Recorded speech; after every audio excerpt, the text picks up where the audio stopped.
ไปต่อกันที่ทางกรมตำรวจสกัดกั้นและต้านอัคคีภัยก็ได้จัดกองประชุมสรุปเวียกงานประจำปี 2014 ขึ้นเช่นเดียวกันในวันที่ 12 กุมภาพันธ์ 2015 กรมตำรวจสกัดกั้นและต้านอัคคีภัยกรมใหญ่ตำรวจกระทรวงป้องกันความสงบได้จัดกองประชุมสรุปการเคลื่อนไหวเวียกงานปี 2014 และวางทิศทางแผนการปี 2015 ภายใต้การเป็นประธานของทานพันโทกรมอินทราชหัวหน้ากรมตำรวจสกัดกั้นและต้านอัคคีภัยกรมใหญ่ตำรวจให้เกียรติเข้าร่วมของทานพันเอกอินทนงค์ไสยบุตรศรีห้องกรมใหญ่ตำรวจมีพนักงานนักรบภายในกรมพร้อมด้วยภาคส่วนที่เกี่ยวข้องเข้าร่วมในพิธีทานพันโทวีรพรวงคำมนตรีห้องกรมตำรวจสกัดกั้นและต้านอัคคีภัยให้ฮู้ว่าการเคลื่อนไหวเวียกงานในระยะ1 ปีผ่านมาเมียนได้ตั้งหน้าในการศึกษาอบรมแนวคิดการเมืองเป็นกกแก้ไขได้ทุกปรากฏการณ์ย่อท่อในกลุ่มกองเฮ็ดให้พนักงานนักรบเสื่อมซึมต่อแนวทางเปลี่ยนแปลงใหม่ของพรรครัฐ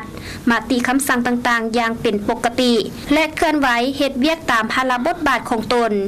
พร้อมยกสูงสติตื่นตัวการปฏิบัติระเบียบกฎหมายอย่างเข้มงวดและปฏิบัติหน้าที่เวียกงานวีซ่าเฉพาะที่คันเทิงมอบหมายให้สำเร็จเป็นก้าวๆในนั้นได้เคลื่อนไหวลงโฆษณาและฝึกอบรมการสกัดกั้นและต้านอัคคีภัยทั้งหมด34ครั้งมีผู้เข้าร่วม 1,625 คนติดตั้งบั้งมอดไฟอยู่สำนักงานองค์การต่างๆทั้งหมด56บั้งและประกอบส่วนเฮ็ดหน้าที่เวียกงานป้องกันความสงบความเป็นระเบียบเรียบร้อยของสังคมตลอดมา